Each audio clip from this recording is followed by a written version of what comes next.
Thank you all for being here. I appreciate the opportunity to talk to you, though I'm a little tired of talking about climate. I'm going to hear about agriculture, so I'm glad I will in a bit. But what I hope to do in the next 20-25 minutes is provide not just an overview of the findings, but kind of some framework where we can think about the challenges related to future climate that will kind of be looming in the background as we continue our discussions of the Colorado River and agriculture and other uses of the water today.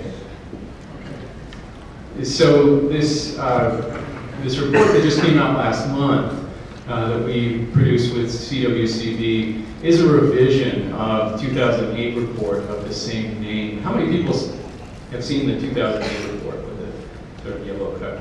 Number of you. How many of you have looked at the 2014 report yet? Yeah, a few there. Okay. And again, it is on our website, wwa.colorado.edu, or the CWCB website.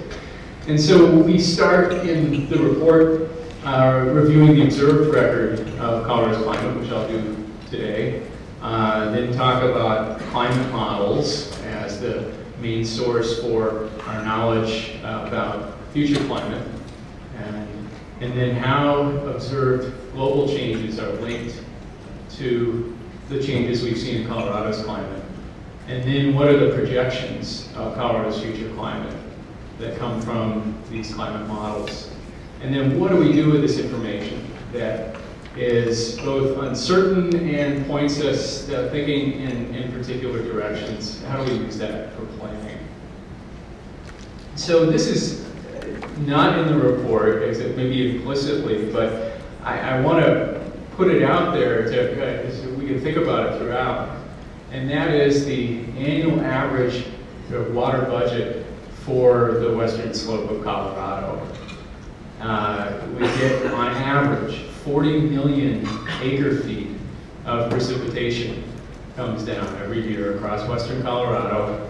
And a full 3/4 of it goes back up into the atmosphere through evaporation, transpiration from crops and other plants, and sublimation from the snowpack. So the atmosphere giveth, and the atmosphere taketh away. And we're left with only 10 million acre-feet of runoff, natural runoff. So the point here is that we, in our minds, we think that the variability in runoff is driven pretty closely by the variability of precipitation, which it is. But that close match of the ups and downs year to year kind of hides this big tax that the atmosphere takes from us. And that tax, the evapotranspiration sublimation term, is sensitive to temperature. So keep that in mind.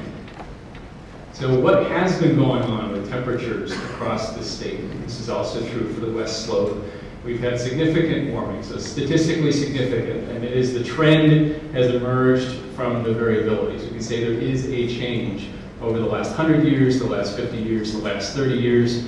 The 2000s was the warmest decade on record. 2012 was the warmest individual year, just eking out 1934. So we're on this upward trend. So the evapotranspiration knob is being turned up. On the precipitation side, the variability we know and love year to year and from decade to decade. We see some persistent droughts sticking out in the 1930s, the 1950s, and then several very dry years in the last decade and a half. But we don't have significant long-term trends in precipitation. How about April 1 snowpack? And here I'm singling out 4 subbasins on the west slope: Colorado, San Juan, Gunnison, and White. And again, a lot of variability. You can eyeball a downward trend over the last 50 and 30 years, but statistically those are not significant. There's so much variability from year to year. And then similarly with annual stream flow, these are naturalized stream flow records, 100 years long. The top one is the South Platte, that's South Platte, and then the Arkansas, that's Elida, and then closer to here, the Colorado, Cameo, and the Gunnison above Grand Junction. And so again, a lot of annual variability, decade to decade variability, but no significant trends. So of course the last 15 years or so since 2000 has been generally below average. However, if we look at the timing, the annual hydrograph, the timing of runoff has shifted earlier across most basins by 1 to 4 weeks. And that's a combination of the influence of warming causing earlier snowmelt and runoff, and also dust on snow. How many of you are familiar with the dust on snow issue? Because, in part because of good outreach from the district about that. That is having a major effect on the timing of runoff in the last decade. And then just having lower snowpack, drier years tends to produce lower stream flow. However, we look at statewide summer Palmer Index, which is supposed to reflect variation in summer soil moisture. We now see a significant trend towards more drought in the past 30 years. You can see how those bars pointing down are even larger than they were for precipitation in those dry years in the last 15 years or so. That's because the PDSI index incorporates the effect of temperature, and so the warming is being reflected in PDSI being pushed down. So if we have summarized what have we observed over the last, say, 30 to 50 years, in addition to the general statewide warming, we see that heat waves have become more frequent, cold waves less frequent, the frost-free season, more or less the growing season, has gotten longer by a few weeks. No significant trends in April 1 snowpack and annual stream flow. That doesn't mean that the warming we've observed isn't already having an effect. It's just not pushing snowpack and stream flow enough that we can statistically detect a change. Snowmelt is occurring earlier, peak runoff timing earlier. The Palmer Index is headed downward, more drought. Heavy precipitation events, despite what happened on the Front Range last September, we see no significant trends in those statewide. And flooding, based on more limited evidence, we don't see trends up or down in flooding. So back to the warming, and here we'll start referring to the climate models. We know we've also had warming at regional, continental, and global scales over the last 30 to 50 years. And at those larger scales, the warming has been strongly linked to anthropogenic climate change, so mainly the increase in greenhouse gases. At the scale of Colorado, that kind of what we call attribution is hard to do because we have much more variability at smaller scales, like at the size of Colorado. But if we just do a visual comparison of that observed trend in warming with the very warm decade and a half we're in, and compare that to an average of the climate models in the lower graph, we see that there is a close match in the overall trajectories of temperature. And so the way I put it is that the observed warming in Colorado is in step with global and regional warming that has been linked to human influences. So global climate models are the principal tool that we use to explore potential futures of the climate. They incorporate our best knowledge of the climate system. They use well-known physical equations to express the movement of heat and water around the globe. They're not perfect, and that imperfection, that uncertainty is expressed that of the several dozen climate models that have been developed around the world in different research centers, if we run them all forward using the same conditions, they give us slightly different answers at the global scale, and then especially when we get down to the scale of Colorado. So you might have one model saying it will be 3.5 degrees warmer in the state by mid-century, another one will say 4, another one will say 5, another one will say 2.5.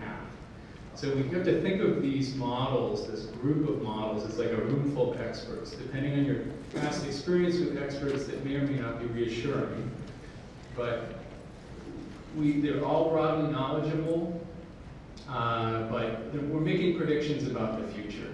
And what we know about the future is not much. These are our best guesses given the current state of the science. And in this report, we are showing results from a new set of model projections known as snowpack. And that's different than the previous set used in not only our 2008 report, but the Colorado River Water Availability Study done by the state and others, and then the basin study done by Reclamation and the 7 basin states. I'll try to point to differences in those groups of models. So this is probably not a surprise to anyone who's been following the projections of climate change as they've evolved over the last years and decades, that Colorado, in all of the model projections, continues to warm into mid-century and beyond, and varying from another 2+ degrees to 5 degrees Fahrenheit by about 2050. And the warming in the new set of models is almost identical to the amount of warming seen in the previous set. So a very similar response overall. We do have a range among the different models. And so I'm showing the average of all the model projections in the large map, so about 4 degrees on average for Colorado. And then the upper right shows the warmest 20%, basically the warmest 8 models, showing about 5-degree warming and then a 2-degree warming with the cooler model projections. So we have this range of uncertainty from the models. And if we superimpose, we look at how these evolve, these projected temperatures evolve over time, and we superimpose them on the observed record in the blue and red bars on the left, and the model projections in the orange with the average in the dashed line, we see that the trajectory of temperatures is projected to come out of the envelope of the past. So get beyond what we've experienced historically by a pretty good margin. By 2050, the typical year would be warmer than the very warmest years of the past century. But that's an important idea, that we'd be getting into uncharted territory with respect to temperature. Precipitation is a different matter. The change for Colorado is quite uncertain.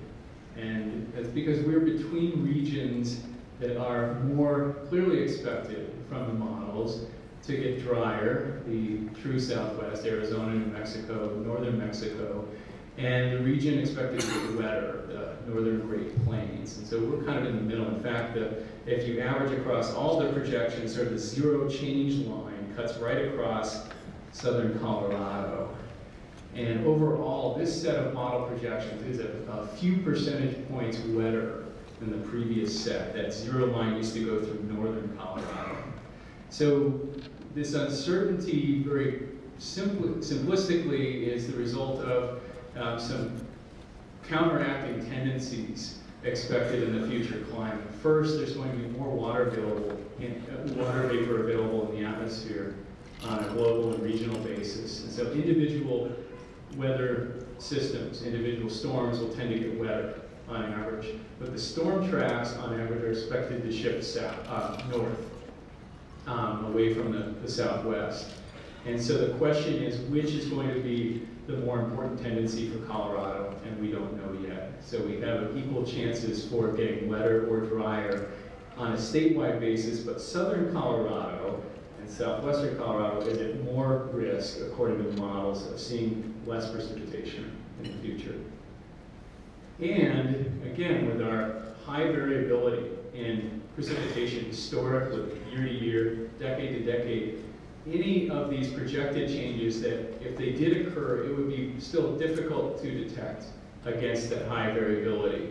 We do not expect precipitation to come out of the envelope of the past, like we do with temperature. And then seasonally, if we look at the model projections for temperature, they suggest a shift in how it's distributed among the seasons. So a little more winter precipitation. All the models say call for an increase in winter precipitation statewide. Most of the models call for a decrease in summer. So you can think about how that might impact water cycle, hydrology, and then demand for water in the growing season.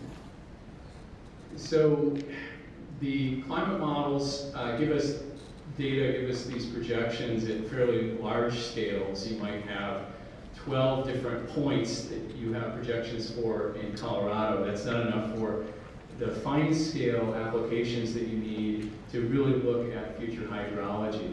And so the methodology that's been used by Reclamation, the state, the contractors, and others in the basin study and other studies, you take the projections from the climate models of temperature and precipitation.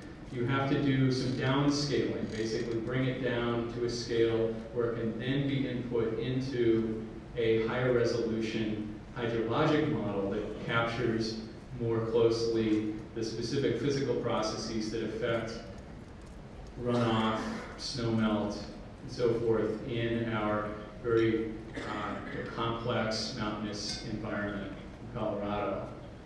And so we have a few additional steps in this chain of creating the information, and that means you have choices, and those choices can create differences. And this is more of a heads up and may be relevant to some of you in the audience, but I just want to give everyone a heads up. So the CMIP5, the new climate model output, is on average a little better than in the previous model output in terms of annual precipitation for Colorado. The downscaling methodology used in the basin study and then used to create this new data set I'm showing you in the purple also imparts an additional kind of wetting effect. And so where we saw with the previous projections of annual stream flow for western Colorado river basins, about 3/4 of the projections said less stream flow. So that's the effect of warming, tending to dry things out, pull more water vapor into the atmosphere, keep it out of our streams, even if precipitation stays more or less the same. The new set of projections in purple, it's closer to half of the projections heading downward in terms of annual stream flow, and more of the projections heading up. And we're looking at this new information and hedging a bit, and asking that people consider both the old and new projections until we understand the methodological distinctions that are creating this difference in the output. But overall, what I want to leave with for annual stream flow as this first key aspect of water resources, we can say that it decreases in the majority of projections. And that's because the warming alone will tend to reduce runoff, all else equal. But uncertainty in the precipitation means we have a wide range of projected outcomes, tending towards decreases. And then, again, because southern Colorado is seeing less precipitation in the model projections, we have a greater tendency to see decreasing annual stream flow in the San Juan and Rio Grande basins. And here is just an illustration of that range of outcomes broadening. That's going to be really hard to see in the back, so I'll just say it verbally. If you look at how these different projections of stream flow play out as they run into the future, we end up with a broader range of outcomes potential on both the high end and the low end than we see in the observed hydrology of the last 100 years, or even tree ring reconstructed hydrology going back 1,000 years. So basically the pushes that we're giving to the atmosphere with human changes, according to models, are opening up some potential outcomes for hydrology, for runoff, that we haven't seen historically. But we don't know, unfortunately, if they're concentrated at the low end or the high end. I think overall, I think we can put more money on the low end because of the effect of the warming will tend to dry things out. So also very important for a lot of water uses is when that runoff shows up in the streams and rivers. And with that warming, which is more sensitive, the runoff timing is more sensitive to temperature than annual stream flow is. April 1 SWE is kind of in between. And so with that warming, we strongly expect runoff to shift earlier, to continue that movement earlier by another 1 to 3 weeks by mid-century. And that's not considering the dust on snow impact. So if that continues as it's been for the last decade or so, that's going to be another good push, another couple to several weeks, pushing that melt and runoff peak even earlier. And also, importantly, a decrease in late summer flows. So this is projected runoff for Colorado near Cameo, and showing in the upper graph the recent past. June is typically the peak month of runoff, and the future shown in blue. It will be the peak will be split between May and June, so coming another couple weeks earlier. And if you go to the bottom, that's showing kind of the range of changes for each month. And so as the peak shifts earlier, we should expect more runoff in March, April, May, June less, and then July, August, September, all of the projections say less runoff. So that declining limb is going to get steeper and go lower. And so that has obvious implications for those who are doing direct diversion in the summer. And then this is, maybe this should be first, and it tends to get underplayed in how we talk about climate change and impacts on hydrology and water resources. And that is what will happen to agriculture and outdoor water demand. And here again, we strongly see in model projections and impacts modeling that it will increase.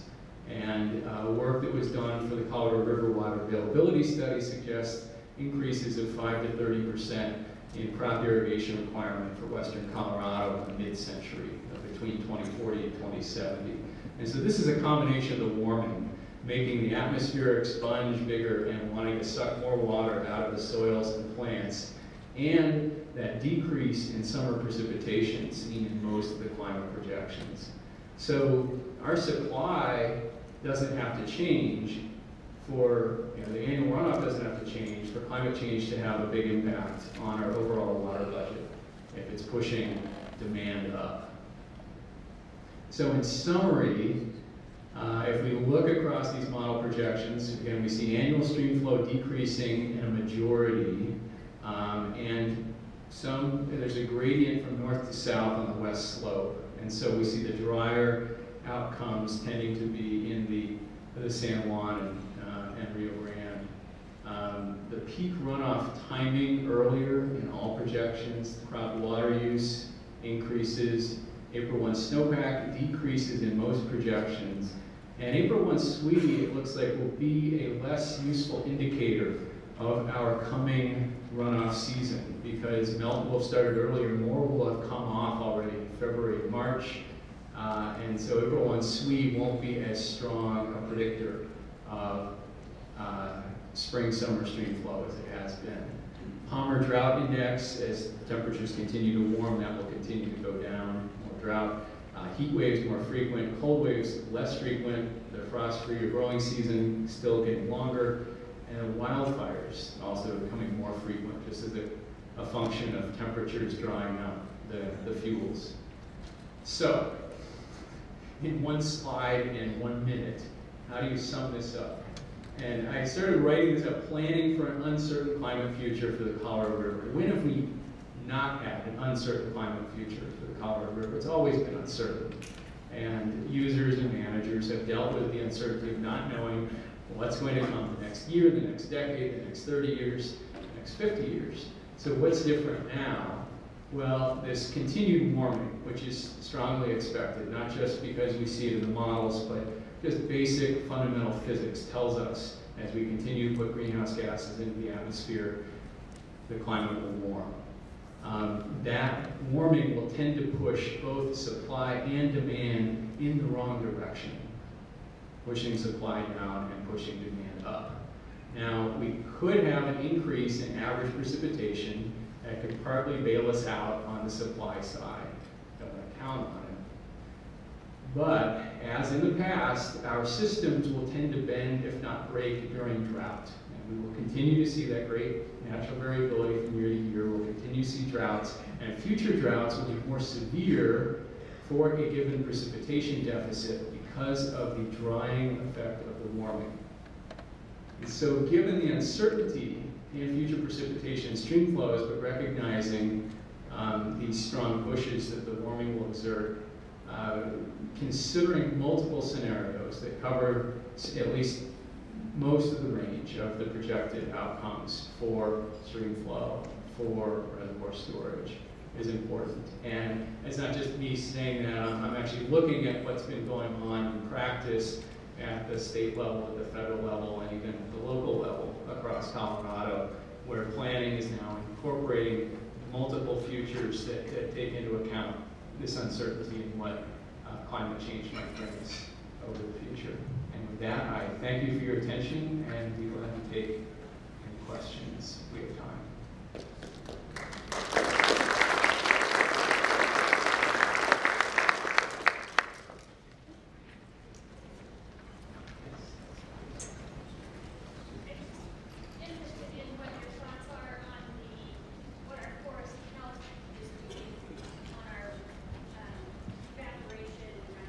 Great, that was a great question. I'll repeat it. She was interested in what are the prospects for forest health in terms of the changes in evaporation and runoff. And we had to put some bounds on the scope of the report, so we speak to some impacts on forest conditions because the watersheds that are forested and it's where our runoff comes from. Definitely we see across the West and in Colorado, just the last 10, 20 years, some impacts that we can at least attribute to the overall warming, if not specifically to human climate change. And so the beetle infestations, which have been unprecedented historically,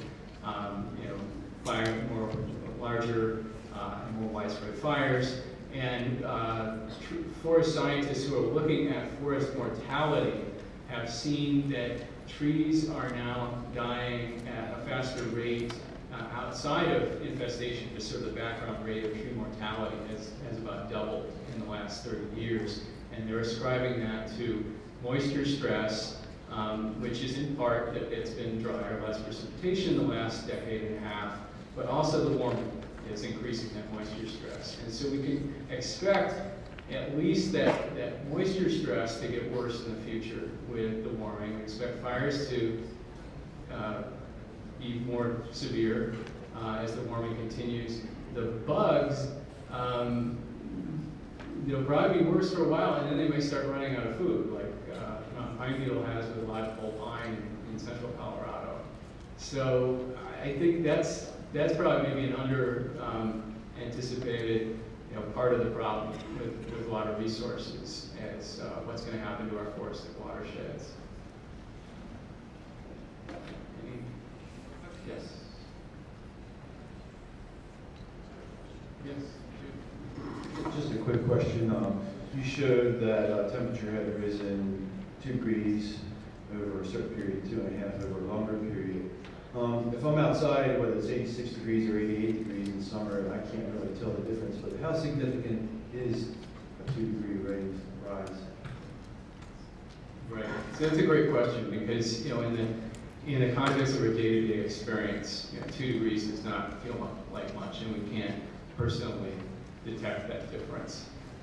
But every degree of, if you run hydrologic models that incorporate effects of precipitation and temperature on runoff, given the historical relationships among those variables, you find that 1 degree Fahrenheit of warming by itself reduces annual runoff by 3 to 4%.